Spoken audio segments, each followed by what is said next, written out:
Hello बच्चों, तो स्वागत है बच्चों आप सबका इस नए वीडियो में। बच्चों तो आज अपन देखने वाले हैं बच्चों सोशल साइंस इतिहास क्लास 10th बिहार बोर्ड का बच्चों ऑब्जेक्टिव क्वेश्चन और एग्जाम के पॉइंट ऑफ व्यू से बहुत महत्वपूर्ण क्वेश्चन, बहुत इंपॉर्टेंट क्वेश्चन। एग्जाम में जाने से पहले बच्चों आपको ये क्वेश्चन एक बार जरूर देख के जाना है।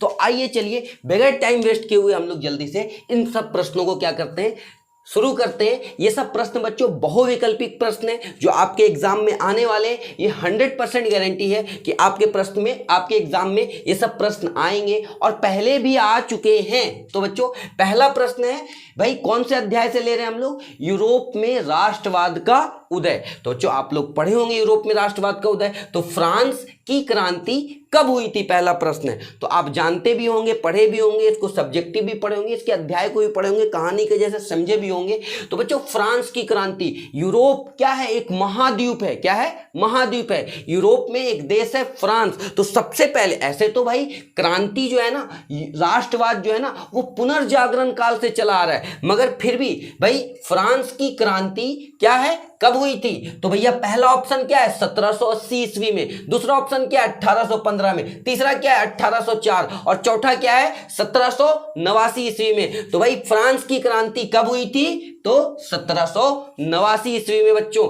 याद रखना, फ्रांस की क्रांति कब हुई थी? 1789 ईस्वी में। उसी प्रकार का बच्चों दूसरा प्रश्न बहुत इंपॉर्टेंट क्वेश्चन है, सीडान का युद्ध कब हुआ था? सीडान का युद्ध कब हुआ था? तो बच्चों ऑप्शन में क्या क्या है? 1867, 1868, 1870 और 1871। तो इसका ऑप्शन नंबर बच्चों सी जो हो जाएगा बच्चों एकदम सही हो जाएगा। बहुत इंपॉर्टेंट क्वेश्चन था बच्चों, सीडान का युद्ध कब हुआ था, बहुत बार एग्जामों में आ चुका है, इससे पहले भी।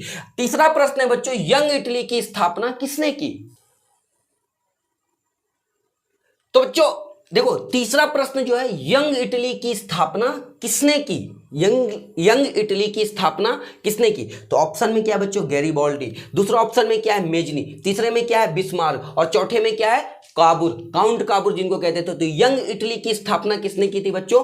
मेजनी ने की थी। किसने की थी? मेजनी ने की थी। ठीक है, याद रखिएगा, यंग इटली की स्थापना किसने की थी? मेजनी ने की थी। बच्चों इसका अगला प्रश्न वो बहुत इंपॉर्टेंट क्वेश्चन है बच्चों। चौथा प्रश्न जो है बहुत इंपॉर्टेंट है, मेजनी का संबंध किस संगठन से था? मेजनी का संबंध किस संगठन से था? पहला ऑप्शन में है लाल सेना, दूसरा में है चेका, तीसरा में है लाल कुर्ती और चौथा में है कार्बोनरी। तो आपको याद रखना बच्चों, मेजनी का संबंध किस संगठन से था? मेजनी का संबंध किस संगठन से था? तो option number D, option number D. क्या भाई? कार्बोनरी। क्या? कौन से संगठन से था? कार्बोनरी। ठीक है, अगला प्रश्न है बच्चों, रक्त एवं लौ की नीति का अवलंबन किसने किया था? रक्त एवं लौ की नीति का अवलंबन किसने किया था? तो बच्चों इसमें ऑप्शन में एक हिटलर, एक है विलियम, एक है बिस्मार्क और एक है मेजनी। तो ऑप्शन नंबर इसका क्या हो जाएगा बच्चों? सी सही हो जाएगा। क्या? बिस्मार्क ने। किसने? बिस्मार्क ने। अगला प्रश्न है बच्चों, 1829 की एड्रियानोपोल की संधि किस देश के साथ हुई थी? 1829 की एड्रियानोपोल की संधि किस देश के साथ हुई थी? हंगरी के साथ, तुर्की के साथ, यूनान के साथ, पोलैंड के साथ। तो बच्चों तुर्की के साथ हुआ था। किसके साथ हुआ था?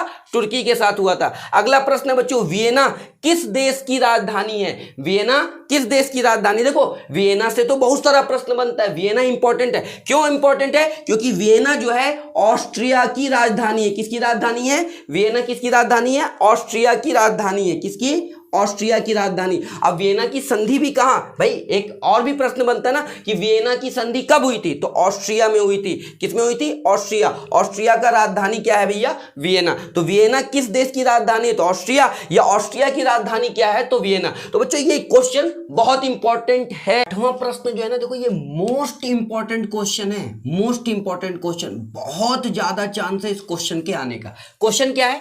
मेटरनिक व्यवस्था का उद्देश्य क्या था? क्या क्वेश्चन है?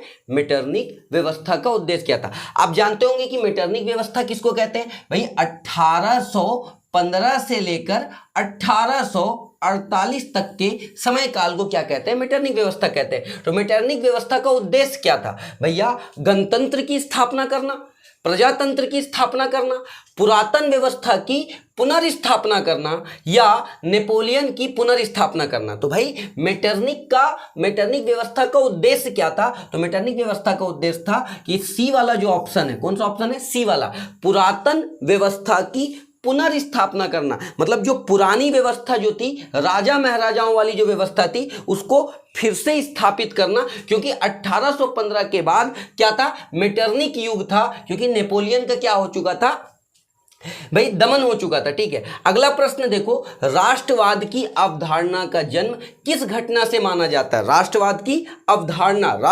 अवधारणा का जन्म किस घटना से माना जाता है?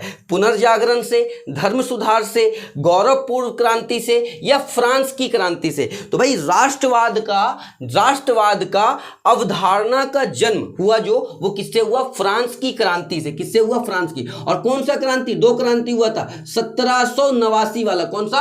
1789 वाला फ्रांस क्रांति से राष्ट्रवाद की अवधारणा का जन्म, मतलब अवधारणा का जन्म किस घटना से माना जाता है? तो फ्रांस की क्रांति से। कौन सा? 1789 वाला, 1830 वाला नहीं। ठीक है, अगला जो प्रश्न है, ये देखो, ये भी मोस्ट इंपॉर्टेंट क्वेश्चन है। मोस्ट इंपॉर्टेंट मतलब बहुत चांस है इस क्वेश्चन को आने का। ठीक है, इटली एवं जर्मनी के एकीकरण के विरुद्ध निम्न में से कौन सा देश था? इटली और जर्मनी के एकीकरण के विरुद्ध निम्न में से कौन सा देश था? प्रसा था, रूस था, ऑस्ट्रिया था, इंग्लैंड था? तो भाई इसका जो ऑप्शन है ना, सी वाला, ऑस्ट्रिया। क्या ऑप्शन है? ऑस्ट्रिया जो था, इटली एवं जर्मनी के एकीकरण के विरुद्ध निम्न में से कौन सा देश था? तो ऑस्ट्रिया था। मतलब वो जो नहीं चाहता था इटली और जर्मनी का क्या हो? एकीकरण हो। तो बच्चों आप पढ़ते रहिए, आप इसी तरह से मेहनत करते रहिए, और तो बच्चों इसी तरह से आप मेहनत करते रहिए, तो हम लोग मिलेंगे अगले वीडियो में। ओके।